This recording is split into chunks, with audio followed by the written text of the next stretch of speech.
안녕하세요, 여러분. 제가 정말 살다 살다 별일을 다 겪어봅니다. 제 나이 40대에 이혼녀가 될 거라고는 생각도 못했을 뿐더러 이런 추잡한 일이 저에게 벌어질 거라고는 상상조차 하지 못했습니다. 누군가에게는 속 터지는 이야기일 수도 있고 혹은 짠하게 들리는 이야기일 수도 있지만 여기다가 풀어놓지 않으면 제 명예 못 죽을 것 같아서 이렇게 이야기를 해봅니다. 참으로 지긋지긋하고 벗어나고 싶기만 했던 생활인데 막상 일이 이렇게 되고 나니까 어디로 가야 할지 길을 잃은 아이처럼 살게 되네요. 제 이야기를 끝까지 들어주신다면 저에게는 더할 나위 없는 힘이 될 것 같습니다. 저는 20대 중반쯤 6살 연상인 남편과 결혼을 하게 되었습니다.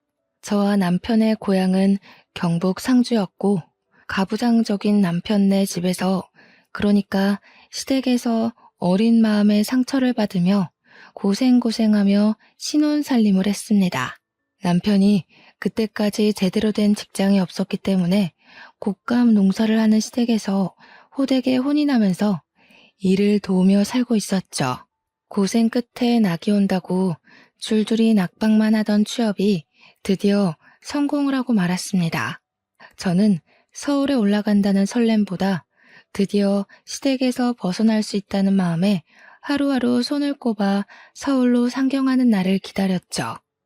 시모는 끝까지 서울에 가면 고생한다고 이 동네에서 먹고 살 일을 찾아야지 서울에 가느냐고 남편을 뜯어 말렸습니다. 하지만 그때에는 서울에 간다는 사실 자체가 성공을 했다는 증명이기도 했기에 남편은 그 손을 뿌리치고 저와 서울에 올라왔습니다. 처음에 상주 촌년이 서울의 빌딩 숲을 보고 얼마나 놀랬는지 모릅니다. 서울에 오니 시집살이 시키던 시모가 없어서 얼마나 행복했는지 마음의 안정이 빠르게 찾아오더라고요. 제가 또 하필이면 친정 부모 없이 자란 천의 고아였거든요. 제가 어릴 때 두 분 모두 돌아가신 걸로 알고 있습니다. 물론 정확한 사정은 모르지만 동네 사람들이 저를 품앗이하듯 키워주셨는데 모두들 저에게 부모님이 돌아가셨다고 말을 해주셨어요. 저는 마을 주민들의 도움이 없었더라면 한겨울에 추위에 얼어 죽었거나 배가 골아 죽었을지도 모릅니다. 저는 어릴 때부터 마을에 온갖 자비를 하면서 밥을 얻어먹었고 학교를 다녔습니다. 그래서 지금 남편과 결혼한다고 시댁을 방문하여 인사를 드렸을 때 시모는 밥주걱을 저에게 던지시기도 했었습니다. 어디 만날 여자가 없어서 마을 사람들이 업어 키운 계집애를 데리고 오냐고 부모 목숨 뺏어간 계집애라고 재수 없다고 하셨습니다. 남편이 박박 우겨서 결혼을 하긴 했는데 취업이 되지 않아서 2년 동안 시댁에 얹혀 살아야 했죠. 그 인연이 정말 저에게는 두 번 다시 겪고 싶지 않은 지옥의 기간이었습니다. 세상에 시집살이를 이렇게까지 시킬 수 있나 싶을 정도로 저희 시모는 지독한 사람이었습니다. 상주가 또 곶감이 워낙 유명한 곳이지 않겠습니까? 시댁이 꽤 큰 농장을 가지고 있었는데 인터넷에 상표만 쳐도 줄줄이 고급 곶감으로 나오는 그런 업체를 운영하고 계셨습니다. 그 곶감을 제 손으로 일일이 말리고 털어내고 엮고 하면서 만든 것입니다. 그거야 뭐 잡노동이기도 했고 밥을 얻어먹기 위해 다른 집에서도 했던 일이기에 익숙하긴 했던 터라 괜찮았습니다. 근데 그 일을 하다 보면 진짜 손끝에 있는 감각이 다 사라질 정도로 쓰라리고 아프거든요. 그런 와중에 식사를 차려야 하니까 주방에서 밥을 짓고 있으면 일부러 보일러를 꺼두시는 게 우리 시모였습니다. 찬물만 쓰라고 하는데 손끝에 찬물이 닿으면 정말 악소리가 절로 나올 정도입니다. 치졸하게 저를 괴롭히셨던 거죠. 제가 그 2년 동안 살이 쭉 내려서 볼품이 없을 정도로 마르기도 했답니다. 오죽하면 동네 아주머니들께서 그 집 시집살이가 얼마나 심하면 우리 끝순이 살이 다 빠져서 시체 같다고 할 정도였습니다. 아, 제 이름이 끝순이는 아니지만 동네 품앗이를 하며 자랐다고 하지 않았습니까? 동네 분들은 애칭처럼 저를 모두 끝순이라고 불러주셨습니다. 집안의 막내딸이다 하시면서요. 동네 분들이 전부 제 어머니이자 아버지셨죠. 아무튼 서울에 상경을 하고 나니 세상에 이렇게 멋있는 사람들이 존재할 수 있나 싶더라고요. 길을 가다 마주치는 사람들이 전부 연예인 같고 모델 같고 그랬습니다. 하나같이 세련되고 화장도 어쩜 저리 잘하는지 저 같은 촌년은 꿈에도 못 꿀 정도더라고요. 남편은 서울에서 일을 하게 되면서 상주에 있는 시모의 사업장에서 일을 할 때보다 훨씬 많은 돈을 벌기 시작했습니다. 하지만 돈을 많이 벌어봐야 어마어마한 서울 물가에 기가 죽어 저희는 혀를 내두르면서 지내야 했죠. 그나마 시댁에서 저희가 상경할 때 집을 구할 돈을 빌려줘서 다행이었습니다. 그거마저 없었더라면 정말로 지하 단칸방에서 집을 구할 돈을 언제쯤 모으려나 하면서 손가락만 빨면서 지냈을지도 몰라요. 시댁이 곶감 장사를 하면서 꽤 많은 돈을 벌어서 다행이었다고 생각합니다. 물론 시모는 그만큼 저를 부려먹긴 했지만요. 하나뿐인 아들이라고 저희한테 주택 전세를 얻을 만큼은 빌려주었죠. 그 돈을 담보로 저는 또 어마어마하게 시댁에 시달려야만 했습니다. 곶감철이 아닐 때에도 무슨 일만 생기면 5시간 거리인 상주로 저를 몇 번이나 부르셨습니다. 한 달에 몇 번이나 왔다 갔다 했는지 정말 하루 걸러 상주에 내려갔다고 해도 과언이 아닐 정도였어요.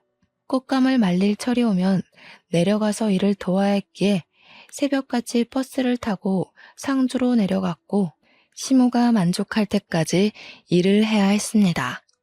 당연히 남편은 서울에서 일을 해야 했기에 남편만 서울집에 덜렁 두고 가야 하는 일도 많았죠. 그러던 도중 저의 뱃속에 새 생명이 자라나고 있다는 사실을 알게 되었습니다. 몸에 미열도 있고 속이 메스꺼리고 머리가 아파서 병원에 찾아갔더니 산부인과에 가보라고 하더군요.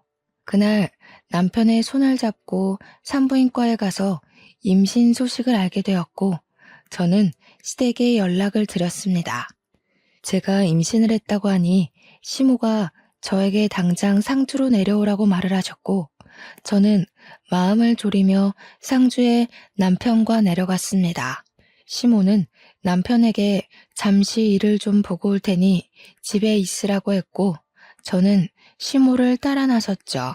시모의 손에 이끌려 도착한 곳은 다름 아닌 점집이었습니다. 저는 왜 점집에 왔는지 이유를 몰라 시모를 쳐다봤습니다. 그러자 여기가 아주 용한 점집이라면서 군소리하지 말고 따라오라고 하시더군요. 점쟁이 앞에 저를 떡하니 앉히시더니 시모가 아들이요 딸이요 하고 묻는 게 아니겠습니까? 그러자 점쟁이가 인상을 팍 쓰면서 시모한테 당신 집에는 아들 기운이 없어? 라고 호통을 치시는 겁니다. 그 이야기를 듣자마자 시모가 갑자기 일어나라며 제 딸을 질질 끌고는 상주에 있는 작은 산부인과 앞으로 데리고 갔습니다. 병원에 가서 여기 애도 떼주지? 하는데 정말 제 온몸의 피가 차게 식는 듯 했어요. 아직 성별도 나오지 않은 작은 점 같은 아이를, 딸인지 아들인지 모를 아이를 어떻게 점쟁이 말만 듣고 그럴 수 있는지요. 시모가 병원 접수처에서 하는 이야기를 듣자마자 저는 놀래서 뛰어내려갔습니다. 시모가 뒤에서 거기 서라고 쫓아오는 소리가 들렸지만 섰다가는 큰일이 날 것 같았습니다. 신발이 한 짝 벗겨진 것도 모른 채로 내달려 공중전화 앞에 섰고 남편이 기다리고 있을 시모 집으로 전화를 걸었습니다. 남편이 받자마자 시모한테 이끌려 동네 산부인과에 갔는데 아들 아닌 것 같다는 점쟁이 말에 수술을 시키려 했다고 두서없이 말을 막 뱉었어요. 남편도 놀래서 제가 도망친 공중전화 앞으로 달려왔고 분노에 휩싸인 남편과 함께 시댁으로 돌아갔습니다. 시댁에 도착하니 시모가 마땅치 않은 얼굴로 저를 바라보며 혀를 끌끌 차고 있더라고요. 그 용한 점쟁이가 우리 집에는 아들 기운이 없다는데 계집이 나와서 어디다 쓸 거냐고 삿대질을 막 하시는 겁니다. 남편이 어디 그런 사기꾼의 말을 듣고 아직 전밖에 되지 않은 아이한테 나쁜 짓을 하려더냐고 같이 성을 냈어요. 그러니까 시모가 밖에서라도 아들을 낳아오라고 대는 이어야 하지 않겠냐고 자기 할 말만 하시더라고요. 남편은 산모 앞에서 그런 이야기 하지도 말라고 하셨고 저는 그제야 한쪽 발이 맨발인 걸 알게 되었습니다. 달리다가 긁힌 건지 발이 상처투성이가 되어 있더라고요. 그 발을 보는데 너무나도 제 처지가 어떤지 느껴졌어요. 시모는 자기한테 성을 내는 아들에게 실망했다며 아들 키워봐야 소용이 없다고 가슴을 막 치셨습니다. 그러자 남편이 아들 키워봐야 소용없는데 왜 우리한테 아들 낳아오라고 타령을 하냐면서 서울 가겠다고 했습니다. 표독스럽게 저를 바라보던 시모는 여우 같은 년이 우리 아들을 홀려놨다고 저랑 함께 막 달려오시더라고요. 저는 너무나도 공포스러웠습니다. 시모가 달려오는데 정말 눈을 뒤집으면서 달려오시더라고요. 다행히 남편이 왜 이러시냐며 시모를 내동댕이 쳤고 엉덩방아를 찌른 시모는 그 자리에 주저앉아 엉엉 우셨습니다. 남편은 저에게 미안하다고 계속 사과를 하고 시모는 저한테 애를 당장 지우라고 우리 아들이 힘들게 번 돈 딸에게 쓸 수 없다고 소리치셨죠. 결국 남편은 시모에게 사과하기 전에도 전화도 하지 말고 찾지도 말라고 하고는 저를 끌고 서울에 올라왔습니다. 서울로 가는 차 안에서 남편이 아직 판판한 제 배를 만지며 울더라고요. 이제 시댁에 오지 말라고. 아이를 낳을 때까지는 죽어도 오지 말라고요. 그 뒤로 저는 서울에서 지내면서 어떻게든 시모의 연락을 피하기 위해 노력을 했어요. 곶감 농장의 일이 바빴던 터라 시모가 서울에 올라올 수 있는 날이 없었기에 그나마 다행이었다고나 할까요. 임신 5개월쯤 되었을 때 병원에서 넌지시 아이의 내복은 파란색으로 준비하시는 게 좋겠네요. 라는 이야기를 듣고 나서야 뱃속의 아이가 아들이라는 걸 확신했습니다. 무당이 정말 사기꾼이었는지 아들 기운이 없다더니 떡하니 아들을 임신하고 있었던 거죠. 혹여라도 그날 도망을 치지 못해서 수술대 위에 올랐더라면 우리 떡두꺼비 같은 아들은 만날 수 없었을 겁니다. 우여곡절 끝에 결국 아들을 무사히 낳았고 병실에 누워있다가 잠이 들었는데 누군가 쳐다보는 느낌에 눈을 뜨니 시모가 저를 빤히 보고 있더라고요. 순간 어찌나 놀랐는지 입에서 악소리가 절로 나왔습니다. 시모가 겸연쩍어 하면서 저한테 그러더군요. 그래, 고생했다. 아들 낳았으니까 할 일 다 했다. 하시면서 제 손을 잡는 겁니다. 저는 솔직히 소름이 돋았습니다. 태도 변환이 너무 빠른 것 아닌가 싶었거든요. 저도 말이 곱게 나오지 않았기에 시모한테 어머님이 애 지우라고 할 때 지웠으면 큰일 날 뻔했네요. 하니까 시모가 눈에 쌍심지를 켜고 내가 언제 그랬어? 이러더라고요. 진짜 치매 검사라도 받으셔야 하는 거 아닌가 하는 생각이 들었죠. 자연분만이었지만 꽤 난산을 겪었던 터라 다른 산모보다 이틀을 더 입원해 있었는데 집으로 돌아와서도 시모가 상주에 내려갈 생각을 안 하더라고요. 그러면서 저한테 우리 남편을 낳았을 때 엄청나게 힘들었었다면서 너는 애도 잘 낳는다 하시며 본인 이야기를 하시더라고요. 솔직히 저도 진통이 꽤 길었고 아이가 중간에 걸려서 나오지 않아 엄청 힘들게 애를 낳았었는데 시모가 제 노력은 몰라주고 그런 말을 해서 속이 상했죠. 시모는 아랑곳하지 않고 본인 이야기를 계속 이어갔습니다. 시모는 늦은 나이에 겨우겨우 시부와 결혼을 했고 아이가 바로 들어서지 않아서 고생을 했다고 하더라고요. 2번의 유산을 했고 3번째에서야 겨우겨우 남편을 낳을 수 있었는데 그때가 이미 30대 중반을 넘겨버린 나이여서 시댁에서 엄청난 구박을 받았다고 했어요. 겨우겨우 아들을 낳았으니 목숨 유지하고 살았지 딸을 낳았으면 쫓겨났을 거라고 훌쩍이시더라고요.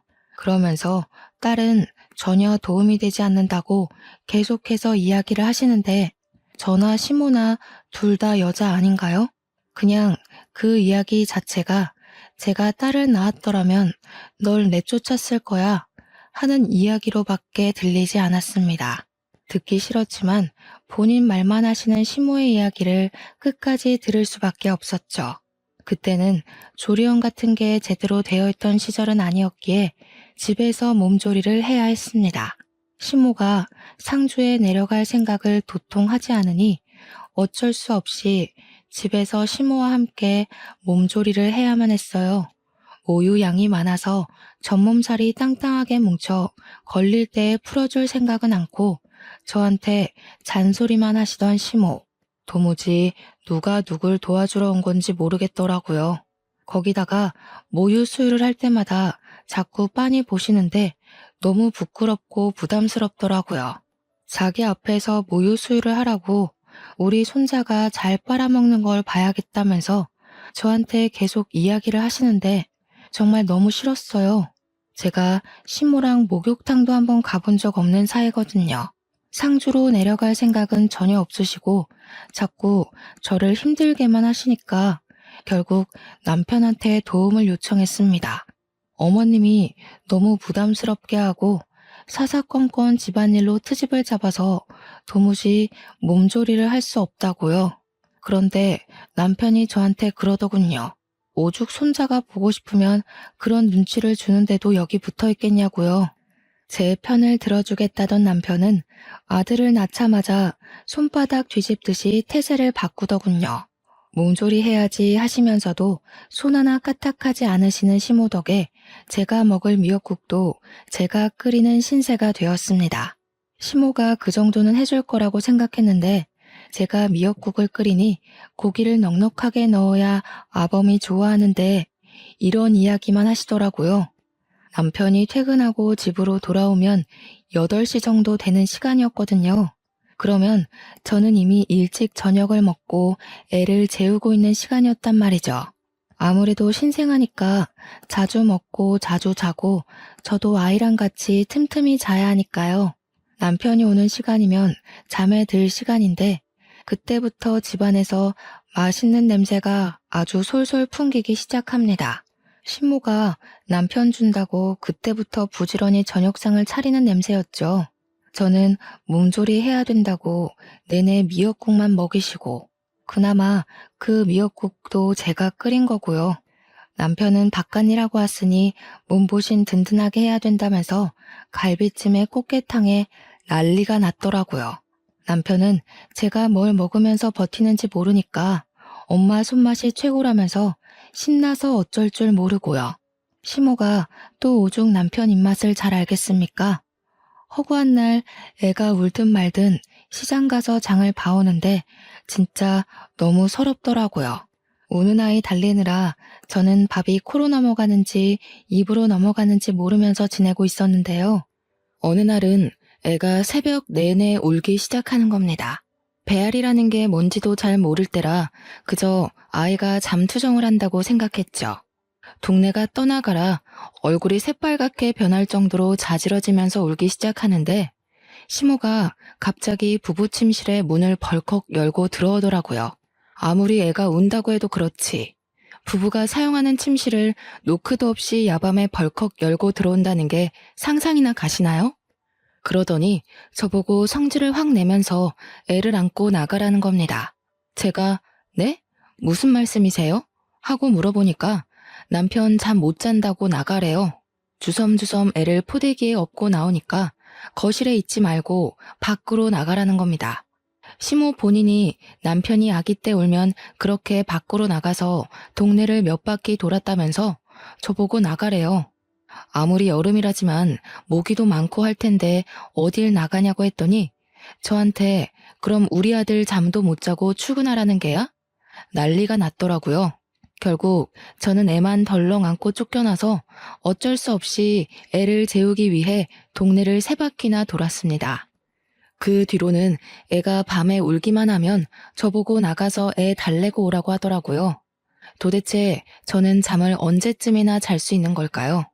그렇게 몸조리도 못하고 동네 돌고 밥도 제대로 못 먹고 하니까 결국 제 몸이 망가져 쓰러지고 말았습니다. 병원에서 눈을 딱 떴는데 시모가 혀를 끌끌 차면서 이제는 또 몸이 허약해서 문제라고 하시는 겁니다. 저한테 그래서 둘째는 언제 가지고 언제 낳을 거냐고 돈 잡아먹는 귀신이 붙은 게 틀림없다 하시더군요. 병원에 이렇게 누워있으면 하루에 돈이 얼마가 깨지는지 알고는 있냐면서 저 때문에 남편만 고생하게 생겼다고 하는데 너무 서러웠습니다. 제가 엉엉 울고 있자 의사가 들어오더니 안 그래도 쓰러진 사람인데 자꾸 울면 탈수 온다고 물 많이 마시라고 하더라고요. 그러면서 하는 말이 출산한 지 얼마 안 돼서 영양분을 골고루 많이 섭취하셔야 되는데 영양분이 모자라대요. 현대 사회에 영양실조로 쓰러져서 실려오는 사람이 몇 없다고 잠도 못 자고 지금 몸이 말이 아닌 상태라고 하더라고요. 그러면서 멀찍이 있는 제 남편한테 육아도 도와주시고 몸조리도 도와주셔야죠 하더라고요. 생판 남인 의사 선생님도 제 편을 들어주는데 진짜 너무 서러우니까 아무 말도 못 하겠더라고요. 근데 남편이 거기서 뭘 하는 줄 아세요? 고기 반찬을 그리 먹는데 왜 영양실조가 오지? 하더이다. 악에 바친 제가 막 이야기를 했어요. 그 고기 반찬 어머님이 넣어놔 주지 나는 미역국만 먹었다고. 당신이 미역국 안 먹는 거 알자마자 미역국에 고기 조각도 못 넣게 한다고 막 소리를 질렀습니다. 시모가 저한테 미친 개야? 하면서 난리를 치는데 의사가 고개를 절레절레 흔들면서 고기 많이 드세요 하더라고요. 그날 수액을 다 맞고 퇴원을 하려고 하는데 시모가 보이질 않더군요. 어머님 어디 갔냐 물어보니 상주로 내려가셨다고 남편 보기 부끄러워서 도망을 가신 겁니다. 그 뒤로는 남편이 의사 말이 마음에 걸렸는지 고기 사 먹으라고 돈을 막 쥐어주더라고요. 그래서 원 없이 고기 구워 먹었습니다. 아들이 100일쯤 지나니까 육아도 할만하더라고요. 아이를 키우면서 누가 제일 보고 싶었는지 아세요? 나를 낳아준 부모도 아니고 자기 자식도 아닌데 저를 챙겨주시고 키워주셨던 상주 사람들이 보고 싶더라고요. 우리 끝순이 끝순이 하면서 저를 정말 막내처럼 챙겨주셨던 그 어르신들이요. 산후 우울증이라는 게 이렇게 찾아오는 건지 꿈에도 몰랐습니다. 하루 종일 쳇바퀴 돌듯이 아이가 일어나면 분유를 먹이고 눈 맞추고 놀아주다가 또 분유를 먹이고 울면 달래주고 하루 종일 그러고 있으니까 너무 우울하더라고요. 남편은 바빠서 주말에도 출근하기 일쑤였고 바깥 바람을 제대로 쐬지 못하니 너무 답답했어요. 남편이 돈을 많이 벌어다 주면 뭐합니까? 돈을 쓸 시간이 없는데. 그렇게 아이가 태어난 지 5개월이 지났을 무렵 시댁에서 어김없이 저를 찾는 전화가 걸려왔습니다. 겸사겸사 애도 보고 싶고 제가 할 일이 있으니까 상주에 애 데리고 내려오라고 하시더군요. 꽃감 시기가 다가온 것이었습니다. 남편 보고 같이 가주면 안 되냐고 물었더니 일이 바빠서 도무지 같이 갈 시간이 나지 않는다고 혼자 갔다 오라고 하더군요. 저만 홀로 갓난아이를 업고 짐을 싸서 5시간을 버스를 타고 내려갔습니다. 상주에 도착을 하고 나니 시모가 바로 애부터 빼앗아 들고는 저에게 일을 하라고 하더군요. 시모는 손자를 보느라 정신이 나간 사람처럼 굴었고 저는 하루 종일 쪼그려 앉아서 일을 해야 했습니다. 그러다가 아이가 배고플 시간이 되어 분유를 주러 갔는데 시모가 곶감의 속을 숟가락으로 살살 긁어서 아이에게 먹이고 있는 게 아니겠습니까? 이도 없는 아이한테 아직 이유식도 시작하지 않은 아이에게 곶감을 주다니. 이게 무슨 짓인가 싶었어요. 제가 너무 놀라서 어머님 하고 소리를 지르자 시모가 무슨 유난을 그리 떠냐고 오히려 저한테 뭐라고 하더라고요. 속만 살살 긁어서 준 거라고 하더라고요. 제가 이유식 시작도 안 한 아이한테 무슨 일이 생길 줄 알고 그걸 주시냐고 했죠. 그러니까 시모한테 그게 무슨 말버릇이냐고 트집을 잡더니 우리 남편도 어릴 때 다 꽃감 먹고 컸다고 성을 내시더라고요. 애 보는 거에 참견할 시간 있으면 꽃감 하나 더 엮고 오라고요. 평소에 조용한 시모의 집에서 아기 울음소리가 들리니 상주 사람들이 끝순이가 동네에 왔나 보다 싶어서 시모 집으로 찾아왔어요. 아이가 누굴 닮았나 궁금하기도 했다며 하나같이 저한테 우리 끝순이 고생했다고 토닥여 주시더라고요. 저를 보고 싶어서 오셨다더니 용돈도 한아름 준비해서 오시는 거예요. 아이를 낳았을 때 고생했을 텐데 이제야 용돈도 준다면서요. 우리 시모한테도 못 받아본 돈이라 너무 소중해서 감사하다 인사드리고 가슴팍에 넣어놨는데 시모가 그 돈 내놓으라 하더라고요. 제가 받은 건데요. 하니 우리 손주 낳아서 받은 돈 아니냐고 말도 안 되는 소리를 하면서 그 돈 내놓으래요.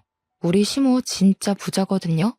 시부 돌아가시고 모든 사업장 시모가 받아둔 터라 진짜 알짜배기 부자란 말이에요. 이 곶감 농장 나중에 다 손자 거 될 거라면서 그러니 손자한테 들어오는 돈은 자기가 챙기는 게 맞는다며 돈 내놓으라고 하는데 말이 되나요? 결국에는 제가 돈 가지고 있으면 땀만 먹고 도망갈까봐 내놓으라는 것이었습니다. 오죽하면 옆에서 우리 아들 귀엽다고 보고 있던 동네 아줌마가 시모한테 삿대질을 막 하더라고요. 뺏을 게 없어서 끝순이한테 준 용돈을 뺐냐고 할머니 성격 고약하다고 하면서요.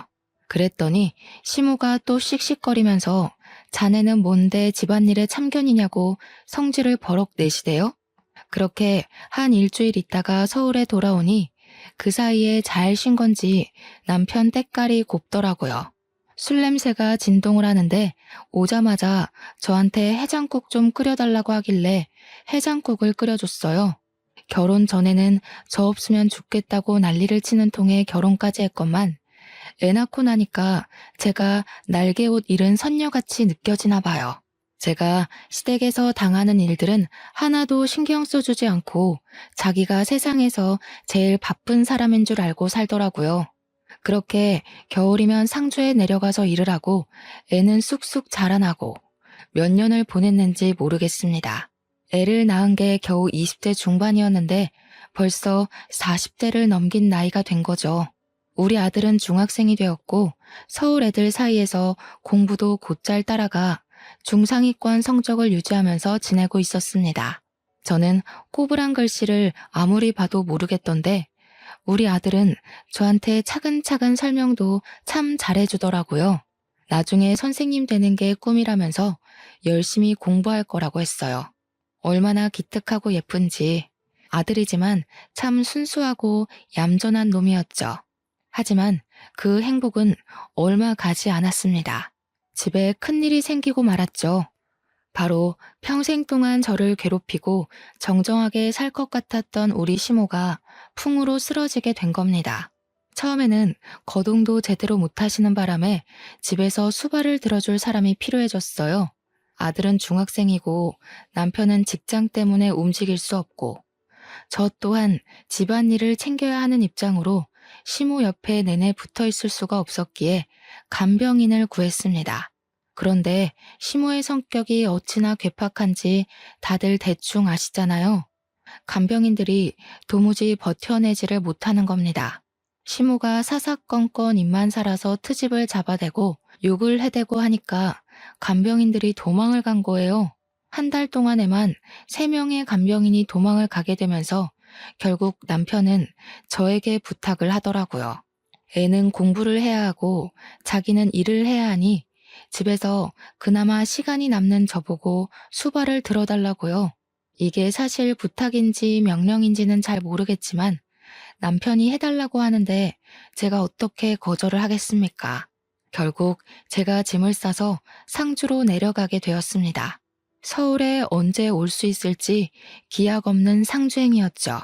제가 내려가니까 누워서 꼼짝 못 하시던 시모가 잘 왔다고 하시더라고요. 그동안 간병인들이 어찌나 하는 일이 없던지 속이 답답할 지경이었다면서 일은 우리 며느리가 잘하지 하시는데 무섭더라고요. 그 말이 칭찬이 아니라 앞으로 내가 널 부려먹을 거다 하는 경고같이 느껴졌어요. 순간 신혼 2년 동안 시집살이를 했던 일들이 새록새록 떠오르대요. 그렇게 옆에서 병수발을 들면서 시모가 거동을 조금씩이라도 할 수 있도록 시모를 끌어안고 움직이기 시작했습니다. 시모가 한번 쓰러지고 나니까 화내는 기력도 예전만치 못한지 저한테 잔소리도 하도 줄이시더라고요. 물론 이렇게 수그러들기까지 꽤 시간이 흐르긴 했죠. 간병하겠다고 내려간 첫날 오줌 누는 요강을 제때 비우지 않았다고 그 요강을 저한테 던지셨거든요. 안에 가득 차 있던 소변을 뒤집어 썼을 때는 정말 화가 머리끝까지 나서 시모한테 소리를 고래고래 질렀습니다. 어머님, 이러시면 저 밥도 안 하고요. 요강도 비우지 않을 거라고요. 아예 서울로 가서 나몰라라 하고 지낼 겁니다. 했더니 깨갱 하시더군요. 제가 정말 짐부터 싸고 아무것도 하지 않자 저한테 처음으로 미안하다고 먼저 사과까지 하셨습니다. 그 뒤부터는 시모의 재활을 위해 힘을 썼죠. 그나마 남편이 돈을 꼬박꼬박 보내주어서 읍내에 있는 정형외과 선생님의 도움을 받아 마사지도 해드리고 거동을 도와주는 보조기구도 샀어요. 하지만 시모를 돌보는 일만 저에게 주어진 것은 아니었습니다. 우리 시모 농장의 규모가 꽤 컸거든요. 곶감 사업장도 큰 업체였고요. 그 관리가 전부 제 몫이 되고 만 거죠. 시모가 움직일 수 없으니 제가 매일같이 출근을 해서 농장을 한두 시간 돌봐야 했습니다. 시모가 낮잠을 자는 틈에는 공장 시차를 가고 시모가 깨어있을 때는 식사도 차려야지, 씻겨드려야지, 운동도 해야지. 엄청 바빴습니다. 얼마나 깔끔을 떠는 분이신지 하루에 한 번 씻지 못하면 혓바늘이 돋는다고 하시더라고요. 처음에는 시모가 목욕하는 것만 옆에서 도와드렸는데 결국에는 저도 온몸에 물을 뒤집어 쓰게 되더라고요. 그래서 그냥 시모랑 같이 씻게 되었죠. 정정할 때는 목욕탕 한 번 같이 가본 적 없는 사이였지만 늙어서 하게 되네요. 시모 등도 빡빡 밀어드리고 씻고 나서 머리도 정갈하게 정리해드리고 스킨 로션도 다 발라드리고요. 거동을 조금씩 하게 되긴 했지만 화장실이 급할 때는 제가 똥오줌도 다 받아드리고 했어요. 식사를 하실 때도 손을 자꾸 떠시니까 제가 먹여드리게 되었고요. 그렇게 3개월을 조금 넘는 시간 동안 시모와 둘이 상주에서 지내게 되니까 서울에 있는 남편이랑 아들이 문득 궁금하더라고요. 그래서 전화를 했더니 아들이 받는 겁니다. 잘 지내냐고 물어보니까 애가 기가 팍 죽은 목소리로 응 하고 대답을 하는데 서글펐어요.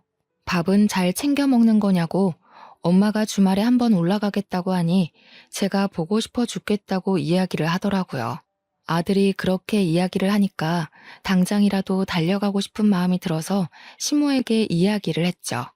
주말에 서울에 좀 다녀올게요 하니까 제가 없으면 불안한 시모가 손자를 상주로 오게 하면 안 되냐고 하는 겁니다. 그래서 아들에게 혹시 주말에 상주로 내려올 생각 있냐고 물어보니까 냉큼 오겠다고 하더라고요.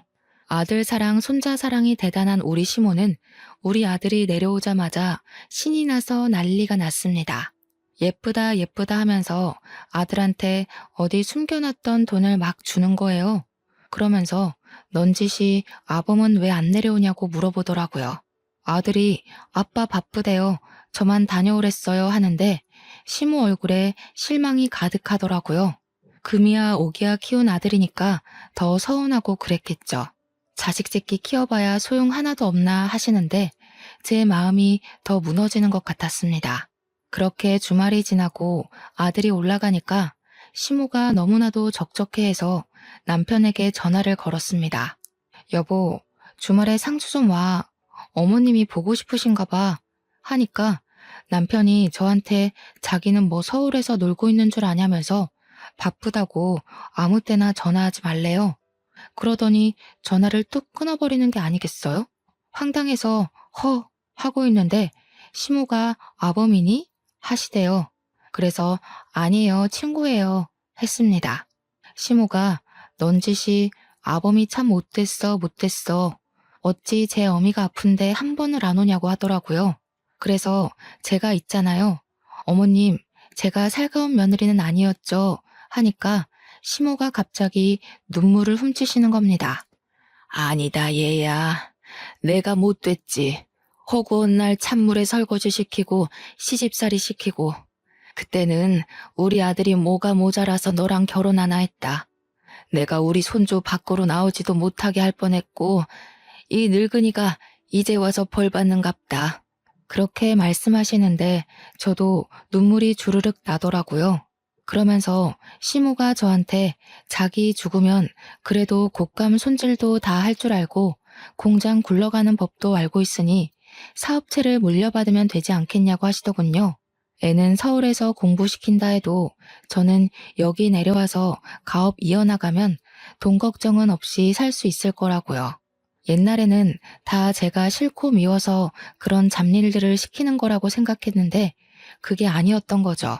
곶감 엮는 것부터 고르는 법 하나하나 시모가 저를 붙잡고 알려주었던 게 생각이 나더라고요. 그게 다 나중에 저에게 이 사업체를 물려주기 위해서 알려주셨던 거였어요. 그렇게 시모랑 부대끼며 산 지 1년이 조금 넘었을 때 저와 시모는 정말 많이 친해졌습니다. 그동안 우리 아들도 주말이면 상주에 내려와서 지냈고요. 그러면 제가 또 반찬 같은 걸 바리바리 싸서 보내주곤 했어요. 우리 아들 잘 먹고 잘 컸으면 좋겠어서요.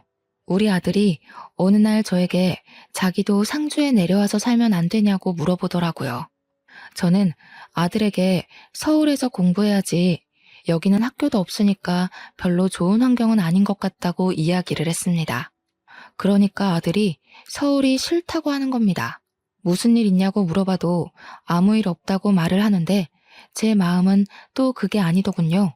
그래서 아들이 자는 사이에 남편에게 전화를 걸었습니다. 밤 11시가 넘어가는 시간이라 남편이 자고 있나 싶긴 했지만 오기가 생기더라고요. 2번, 3번, 4번 전화하는데 계속 받지 않으니까 받을 때까지 전화를 걸었습니다. 11번째 드디어 전화를 받더니 버럭 소리를 지르는 거예요. 야, 왜 자꾸 전화를 하고 그래? 그렇게요. 저는 왜 전화를 안 받냐고, 뭐 하고 있었냐고, 우리 아들한테 무슨 일이 있길래 자꾸 상주에서 살고 싶다고 이야기하는 거냐고 물어봤죠. 그랬더니 저한테 그놈이 상주에 있는데 왜 자기한테 물어보냐고, 서울이 싫은가 보지, 상주에서 살라고 해, 하는 겁니다. 그러면서 돈은 꼬박꼬박 보내줄 테니까 걱정하지 말고 상주에서 지내라고 하는데 순간 느낌이 쎄하더라고요. 이놈이 바람이라도 났나? 왜 자꾸 나랑 아들을 상주에서 못 올라오게 하려는 걸까 싶고요. 자꾸 전화도 피하고 전화하지 말라고 하는 것도 이상하게 느껴졌어요. 전화를 끊고 한참을 전화기 앞에서 멍하니 있었는데 뒤에서 기척이 느껴지더라고요. 아범이 바람이 났다냐? 저는 소스라치게 놀랐습니다. 분명 우리 시모가 자고 있는 걸 확인하고 남편에게 전화를 건 것이었거든요. 한 번 잠들면 누가 업어가도 모르게 깊게 잠을 자는 시모라서 안심하고 있었는데 거기다가 시모가 9시면 잠자리에 드시거든요. 시간이 11시가 훌쩍 넘었는데 갑자기 일어나서 말을 거시니 제가 얼마나 놀랐겠어요. 바람이라뇨. 에이, 설마요 어머님. 아범이라면 계집질을 하고도 남지. 지 아비가 그러다가 일찍 죽은 거 아니여. 그 피가 어디 가겠어? 망할 놈의 새끼. 돌 맞아도 싼 새끼 같으니라고. 시모가 남편 욕을 하는 걸 생전 처음 본지라 저는 어안이 벙벙했습니다. 그러더니 저한테 당장 내일 아침 첫 차를 타고 서울에 가서 그놈을 족치고 오라고 하시는 겁니다.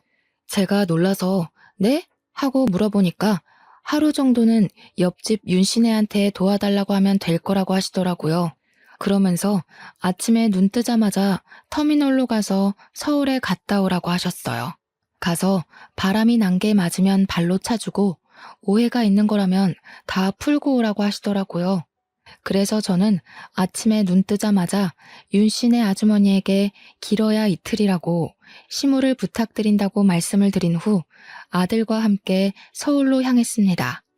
혹시나 싶어서 아들에게 혹시 너네 아빠 바람났냐고 물어보니까 아들 눈동자에 지진이 나더라고요. 알고 보니까 바람난 지 꽤 됐더라고요. 제가 상주를 오고 가고 할 때부터 그런 낌새가 있었던 거예요. 한 번 오면 며칠을 여기서 머물렀으니까요. 그 사이에 집 밖에서 자고 여자를 만나고 했던 거죠. 아예 제가 상주로 내려온 이후에는 집까지 여자를 들이더랍디다. 아들이 미쳤냐고 하니까 아들한테 너만 입 다물고 있으면 된다고 했대요. 저희가 올라간 날이 토요일이었는데 일요일까지 있을 거라고 남편은 알고 있을 테니까 분명히 집을 차지하고 있을 거란 생각이 들었습니다. 그래서 서울에 도착하자마자 집으로 달려가서 문을 벌컥 열었어요. 현관에 난생 처음 보는 하일이 있더라고요. 냅다 안방 문을 열었습니다. 해가 중천에 떠 있는데도 안방 침대에서 둘이 누워 자고 있더라고요. 방 안 가득 술 냄새가 진동하고요. 온몸이 부들부들 떨리는데 이대로 두고 볼 수 없으니까 화장실에 가서 시리게 찬물을 바가지에 담아 자고 있는 그 두 년놈들을 향해 뿌렸습니다. 둘 다 혼비백산에서 일어나는데 제가 떡하니 버티고 있으니 저승사자 본 사람처럼 놀라더군요. 이 미친 것들이 당당하게 바람을 우리 집 안방에서 피네? 아들, 증거 남겨. 제 말에 아들이 휴대폰을 들고 사진을 막 찍더라고요. 남편이 이게 무슨 짓이야? 하면서 저한테 당장 나가라고 소리를 치는 게 아니겠어요? 도대체 제가 왜 나가야 하는 건지. 불륜을 저지르고도 저리 뻔뻔할 수가 있나요? 차라리 잘 됐네. 이참에 이혼하자. 안 그래도 어떻게 말을 해야 할지 고민했는데 내 새 여자가 임신을 했거든. 그러니까 우리 깔끔하게 갈라서 자고. 알겠어? 네가 낳은 아들은 내가 포기해 줄 테니까 둘이 잘 먹고 잘 살면 되겠어. 저한테 너네 둘이서 잘 살아봤자 얼마나 잘 살겠냐마는 이러면서 나가라는데 진짜 바보같이 눈물이 나더라고요. 그 길로 아들과 저는 짐을 싸서 상주로 내려왔습니다. 시무를 보자마자 무슨 정신인지 엉엉 눈물이 나더라고요. 상간녀가 있더라. 그 여자가 임신을 했더라. 나한테 이혼하자더라 했어요. 시모가 한숨을 푹 쉬더니 저한테 이혼해라 하시더라고요.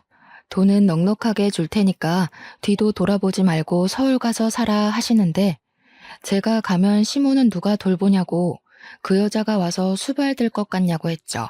그러더니 시모가 남편에게 전화를 걸어서 그 다음 주에 그 여자 데리고 한번 와봐라 하시는 겁니다.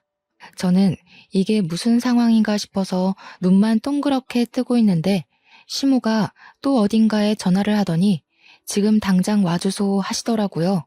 무슨 일인지 몰라서 멍하니 서 있는데 1시간쯤 지나니까 시내에서 변호사 사무실을 운영하는 변호사님이 찾아오셨어요. 시모가 유언장을 좀 쓰고 싶은데 증여도 가능하죠? 하시는데 저랑 아들은 무슨 상황인지 몰라 가만히 있었죠. 내가 이 집이랑 곡감 농장을 전부 우리 며느리한테 주고 싶은데 며느리한테 줬다간 아들한테 뺏길 수도 있소? 그러니 변호사님이 제가 먼저 사망을 하게 되거나 소송을 걸게 되면 그럴 수 있다고 하시면서 손자에게 증여를 하면 괜찮다고 하더라고요. 시모는 곰곰이 생각하더니 그렇게 하겠다고 하셨습니다. 저와 아들은 소스라치게 놀랐죠. 그러면 증여세를 내가 내더라도 우리 손자한테 증여합시다. 세금 문제는 내가 알아서 다 할 테니까 어디로 내야 하는지만 알려줍소. 그러더니 시모가 우리 아들의 손을 꼭 잡고 이야기를 하시더라고요. 아가, 이거 니 다 주마. 절대로 너희 아비한테 뺏기지 말고 단단히 들고 있어. 그렇게 일주일 동안 어머님은 바쁘게 변호사님과 상의를 해서 모든 명의를 아들의 명의로 돌려주셨습니다. 그리고 약속했던 날짜에 남편과 상간녀가 상주로 찾아왔습니다. 저와 아들을 보더니 여기서 기생하고 있었냐고 하더라고요. 우리 시모가 힘이 잘 들어가지도 않는 손으로 요강을 번쩍 들더니 소변이 가득 차 있는 요강을 남편과 상간녀에게 던졌습니다. 오줌을 뒤집어 쓴 둘은 이게 뭐야 하면서 난리법석을 떨었죠. 이 버러지 같은 것들아. 아범 너는 말이야. 네 아비가 오입질을 하다 죽었는데도 바람을 피워? 내 재산 네 한 푼도 안 준다. 내가 우리 손주한테 다 증여했으니까 2번 다신 상주 땅에 발도 들이밀지 말어. 제 뱃속에도 어머님 손주가 있는데요. 저 자식이 내 자식이 아닌데 그게 어찌 내 손주가 될 수 있소. 우리 집에 아들 기운 없다 하더니 이게 내 아들이랑 절연하라는 소리였는갑소.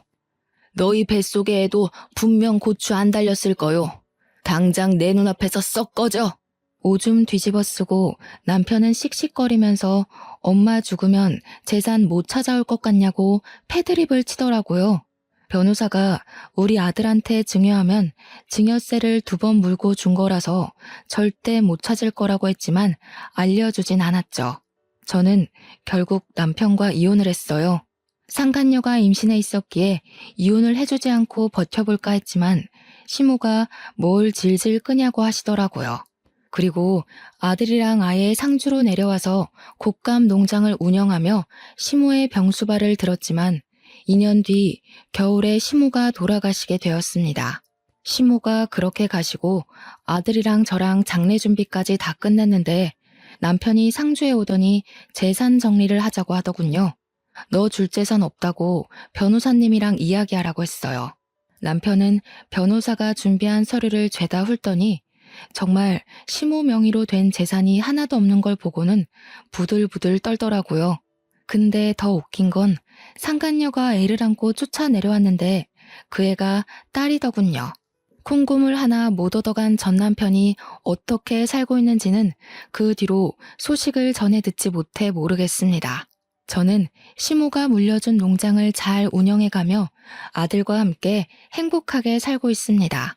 동네 사람들도 끝순이 돌아온 걸 축하한다고 저를 2팔 걷고 도와주신 덕분이죠. 우리 시모 하늘에서 다시 만나는 그날까지 저를 응원해 주실 거라 믿고 오늘의 사연은 여기까지 올려보도록 하겠습니다. 감사합니다.